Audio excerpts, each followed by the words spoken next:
The brown-haired boy, Shuri Joshua, is just 5 years old and the son of Gowel Joshua, who holds a deep grudge against our protagonist. Though he's a saint candidate, Shuri secretly yearns to escape the cursed Joshua household and dreams of one day becoming a pope. As the scene transitions, our little toddler, the former Demon King, is seen riding on Shuri's back. Using his milk bottle as a makeshift direction indicator, he orders Shuri to take him to the annex immediately. Annoyed by being treated like a horse, Shuri grumbles, questioning why he has to put up with this ridiculous task.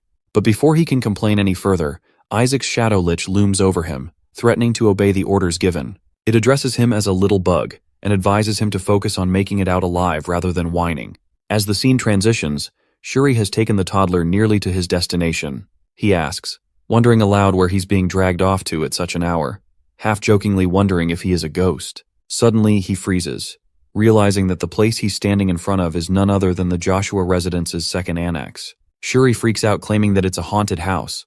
He can't understand why the toddler has brought him to such a terrifying place. I'm pretty sure this is where kids should definitely have no business being. He recalls the rumors about the annex, a place known for the many lives it has claimed, which led the patriarch to forbid entry. Meanwhile, our boy and his shadow pet Whisper are scheming something dangerous. The mana levels inside are so high that they would be the equivalent of training for an entire decade. Excited, the toddler tugs on Shuri's ears, urging him to take him inside. However, his cousin resists, insisting that kids like them are definitely not allowed inside. But before he can resist much longer, the Shadow Lich reappears and scares the living daylights out of Shuri, forcing him to obey the toddler's instructions. Shuri, despite trembling with fear, reluctantly does as he's asked at gunpoint. Meanwhile, our little toddler is more focused on the inner state of the second annex, which appears even more dilapidated than it looked from the outside. His pet Whisper analyzes the entire place and informs him that the annex is shrouded in some sort of seal. Whisper further clarifies that each one of the doors is surrounded by something resembling a barrier. This revelation leaves our toddler disappointed, as he was hoping for a clear path. Meanwhile, Shuri, still panicking, insists they should leave, pointing out that everything is locked and sealed.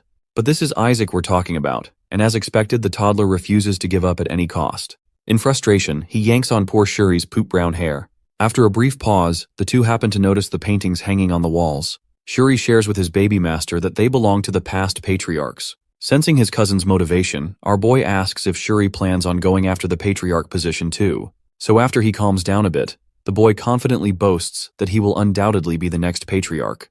In the meantime, Isaac comes up with a plan. Having detected barriers around the pictures, he raises his magical milk bottle, now glowing red, and uses it to break the barrier. A chill runs down Shuri's spine as he imagines the consequences, accurately predicting that he'll soon be blamed for what Isaac just did. Throwing his hands over his head, Shuri shouts at the toddler, demanding to know what he's doing to their great ancestors. Completely unfazed, Isaac simply replies that only a fool would place barriers on mere portraits. Isaac's pet informs him that the barrier has been broken, which cheers our boss's baby up. With a mischievous grin, Isaac jumps off Shuri's shoulders and rolls over to the exit like a plane doing a barrel roll. Now teeming with panic, Shuri shouts after him, asking where the heck the little runt is going off to after making such a mess. Upon reaching the door, Isaac commands Whisper to lock it, leaving the poor 5-year-old Shuri alone outside. Shuri shouts at Isaac, wondering what he's doing, but our tyrannical toddler just waves him off, saying that a mere child like him doesn't need to know. Ignoring Shuri's protests, Isaac sits down and begins his ritual of absorbing mana. Shuri, on the other hand, has had enough. He demands that Isaac leave the room or he'll tell the adults about everything, warning him that he'll be branded a traitor. As soon as he bangs on the door, he feels a sense of impending doom.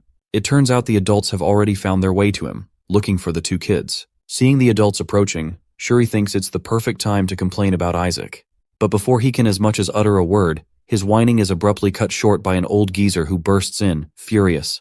The elder scolds Shuri for entering the forbidden place, no matter what his reasons are. Shuri's face pales as the old woman scolds him for acting so immature and bringing a toddler along with him. She accuses him of being reckless, reminding him that many people have seen him carrying the little boy on his back. Then she asks if the traces of holy magic she found in Isaac's room were all his doing.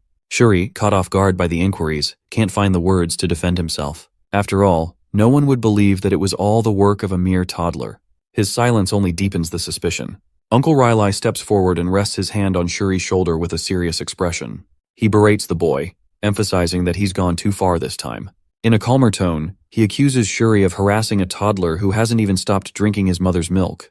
The uncle in shining armor then knocks on the door, asking Isaac if he is inside. This legend is actually asking a newborn if he got locked in. Anyway, when the door opens, they find our boy sitting inside wailing and seemingly petrified. The old lady quickly approaches him, deeply concerned about the little toddler left all alone, pitying the terrified poor thing. With his frustration reaching its peak, Shuri watches Isaac with growing rage and is unable to hold back any longer. He shouts with his seething rage boiling over, demanding an explanation. The old lady notices the sudden outburst and furrows her brow, wondering what could have caused such a reaction. She wonders if it is due to the chilly weather. Meanwhile, Isaac is perched comfortably in Riley's arms, blissfully unaware of the growing tension in the room. He relishes the magic he has absorbed, clenching his tiny paws in satisfaction. You see, the sheer quantity of mana he collected to juice his powers would normally take decades to accumulate. Having gathered up this much mana, he plans on using it efficiently for what he has been intending to.